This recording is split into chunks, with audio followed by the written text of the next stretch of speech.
Bismillahirrahmanirrahim. Assalamualaikum warahmatullahi wabarakatuh. Alhamdulillah wassalatu wassalamu ala Rasulillah wa ba'd. Muslimin, muslimat, sahabat imani yang Allah muliakan, alhamdulillah kita mengucap syukur kepada Allah Subhanahu wa taala sampai hari ini masih diberi umur, masih diberi sehat untuk senantiasa mengoptimalkan sisa usia kita dalam melakukan ketaatan kepada Allah Subhanahu wa taala. Dalam hadis yang sahih, Nabi memberi pesan kepada orang-orang beriman setiap kali akan masuk ke bulan Ramadan.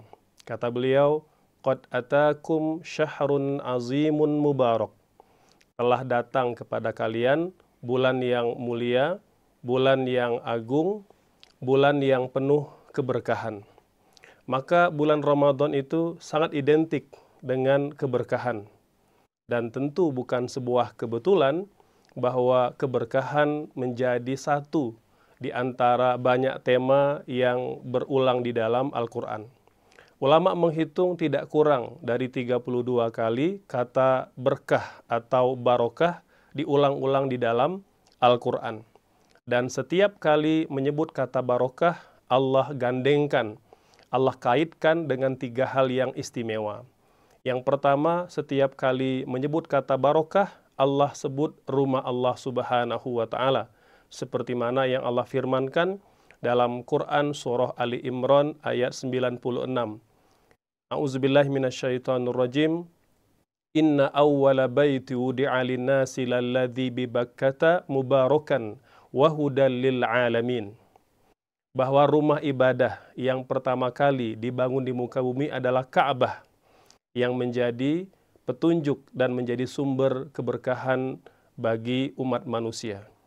Maka barokah itu dekat dengan rumah Allah Subhanahu wa taala, barokah itu dekat dengan masjid-masjid, dekat dengan tempat sujud kita kepada Allah Subhanahu wa taala.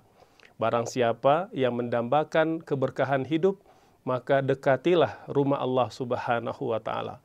Oleh sebab itu, para sahabat Nabi adalah generasi yang hati mereka senantiasa bergantung dan terpaut dengan masjid. Qulubuhum mu'allaqatun bil masajid. Hati-hati mereka terpaut senantiasa kepada masjid, kepada rumah Allah Subhanahu wa taala. Yang kedua, setiap kali menyebut kata barokah, Allah sebut Al-Quran, seperti mana yang Allah nyatakan dalam Quran surah Al-An'am ayat 155. A'udzubillahi minasyaitonirrajim. Wa hadza kitabun anzalnahu mubarakun fattabi'u wattaqu la'allakum turhamun. Dan kitab ini Al-Quran telah kami turunkan kepada umat manusia sebagai sumber keberkahan, maka ikutilah petunjuknya agar kalian mendapat rahmat dari Allah Subhanahu wa taala. Maka barang siapa yang menginginkan keberkahan dalam hidupnya, haruslah senantiasa membersamai Al-Quran, senantiasa hidup bersama Al-Quran, baik dengan cara membacanya, dengan cara mempelajarinya, menghayati kandungannya, mentadaburinya, dan tentu bagaimana agar Quran itu menjadi pribadi, menjadi akhlak kita sehari-hari. Kita menjadi Quran-Quran yang bernyawa. Artinya ucapan, perbuatan kita senantiasa mencerminkan akhlak-akhlak Qur'ani. Maka bulan Ramadan adalah bulan diturunkannya Al-Quran. Allah berfirman, A'udzubillahi minasyaitonirrajim, Syahru Ramadan alladzi unzila fihil Qur'an, hudal linnasi wa bayyinatin minal huda wal furqan. Bulan Ramadan adalah bulan diturunkannya Al-Quran sebagai petunjuk, sebagai pembeda antara hak dan al-batil. Maka kesempatan bertemu dengan bulan Ramadan, kita harus lebih akrab, lebih dekat dengan Al-Quran. Oleh sebab itu Ramadan juga diberi gelar sebagai Syahrul Quran, bulannya untuk meningkatkan kebersamaan kita dengan Al-Quran. Yang ketiga, setiap kali menyebut kata barokah, Allah sebut iman dan takwa, seperti mana yang Allah nyatakan dalam Quran surah Al-A'raf ayat 96. A'udzubillahi minasyaitonirrajim. walau anna ahlal qura amanu wattaqau lapatahna alaihim barakatin minas sama'i wal ardi. Kalau seandainya penduduk sebuah negeri itu beriman dan bertakwa kepada Allah Subhanahu wa taala, niscaya kami akan limpahkan, kami akan curahkan keberkahan dari langit dan dari bumi. Maka barokah itu dekat dengan perkara-perkara yang istimewa, dekat dengan rumah Allah, dekat dengan Al-Quran, dan dekat pula dengan iman dan amal soleh. Maka tentu di bulan yang mulia ini, bulan Ramadan, di mana menjadi madrasah bagi orang-orang beriman untuk meningkatkan amal soleh, meningkatkan iman dan takwa.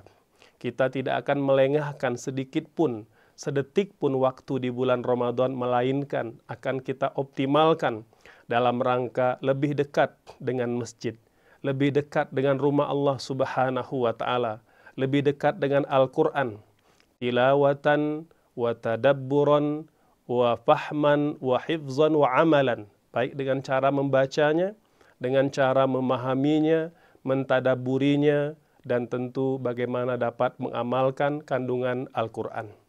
Dan tentu tidak semata-mata Al-Qur'an, kita juga berupaya meningkatkan iman dan takwa serta beramal soleh di bulan yang mulia ini. Semoga Allah memberikan kita hidayah, memberikan kita taufik untuk senantiasa beramal soleh.